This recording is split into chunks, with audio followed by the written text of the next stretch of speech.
అందరికీ నమస్కారం. నేను మీ సులోచన సంపంగి. Welcome to my channel. ఈరోజు ఒక మంచి టేస్టీ రెసిపీని కందిపప్పుతో టేస్టీ రెసిపీ తయారు చేసుకుందామండి. ఫస్ట్ ఆఫ్ ఆల్ మనం ఒక కప్పు కందిపప్పు తీసుకొని దీన్ని క్లీన్ చేసుకోవాలి. వాటర్తో ఒక 2 to 3 టైమ్స్ క్లీన్ చేసుకొని వాటర్ యాడ్ చేసుకోవాలి. వాటర్ సరిపడినంత యాడ్ చేసుకొని స్టవ్ మీద పెట్టేసుకోవాలండి. స్టవ్ మీద పెట్టి దీన్ని మరీ ఎక్కువగా ఉడికించకూడదు. ఈ పప్పు కూర అనమాట ఇది. ఈ పప్పు కర్రీ రెడీ అవ్వాలి అంటే చూడండి, ఇట్లా నేను ఒకసారి చూపిస్తాను వీడియోలో. ఇట్లా హాఫ్ బాయిల్ మాత్రమే అవ్వాలి. పప్పు మెత్తగా అవ్వకూడదు అస్సలు. సగం బాయిల్ మాత్రమే అవ్వాలి. పట్టుకుంటే మనకు పప్పులా ఉండాలి, కానీ మెత్తగా అవ్వాలి. అట్లా అయిన క్రమంలో ఒక ఉల్లిపాయని కట్ చేసి సన్నగా కట్ చేసి వేసుకోవాలి. ఒక 6-7 పచ్చిమిర్చిని చిన్న ముక్కలుగా కట్ చేసి వేసుకోవాలి. దీనిలో కారం తక్కువ వేస్తామన్నమాట. కారం తక్కువ వేసుకుంటాం కాబట్టి పచ్చిమిర్చి ఎక్కువ వేసుకోవాలి, ఒక 5-6. అలాగే ఒక 1/2 స్పూను పసుపు, ఒక 1/2 స్పూను కారం వేసుకుంటున్నాను. అలాగే సాల్ట్ ఒక 2 స్పూన్లు. ఈ సగం ఉడికిన పప్పులో మనం ఈ పచ్చిమిర్చి, ఉల్లిపాయలు, కారం, పసుపు, ఉప్పు వేసేసుకొని ఒక్కసారి కలుపుకొని మళ్ళీ మూత పెట్టుకొని ఒక 5 నిమిషాలు మాత్రమే ఉడికించుకోవాలి. చూడండి వీడియోలో మీకు కనిపిస్తుంది కదా, మెత్తగా అస్సలు అవ్వకూడదు. పప్పు మనకు కనిపిస్తూ ఉండాలన్నమాట. కొంచెం సాఫ్ట్ అవుతే చాలు. స్టవ్ ఆపేసుకొని మనం ఇప్పుడు తాలింపు పెట్టేసుకుందాం.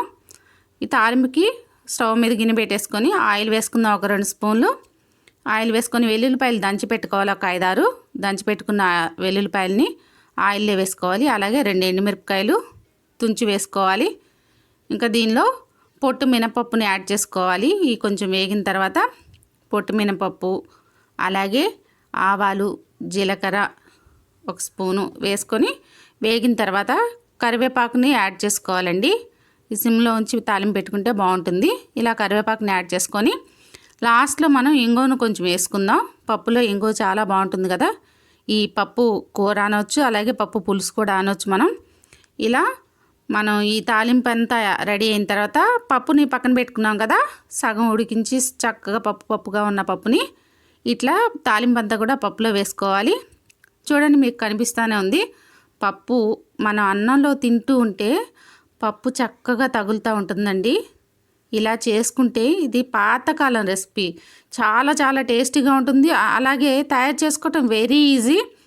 లాస్ట్లో మనం కొంచెం కొత్తిమీరని యాడ్ చేసుకుంటే సరిపోతుందండి ఈ పప్పులోకి. చూడండి ఎంత కలర్ఫుల్గా కనిపిస్తుందో. అలాగే టేస్ట్ కూడా సూపర్గా ఉంటుంది. మనకి తయారు చేయటం కూడా వెరీ వెరీ ఈజీ.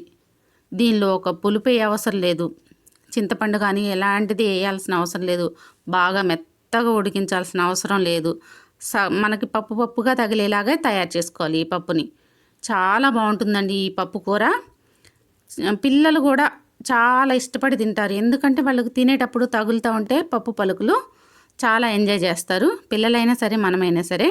మరి ఈ పప్పు రెడీ అండి. మీకు ఎలా అనిపిస్తుంది? ఖచ్చితంగా ఈ రెసిపీని మీరు రెడీ చేయండి. ఎలా ఉందో కామెంట్ రూపంలో నాకు తెలియజేయండి. Thanks for watching.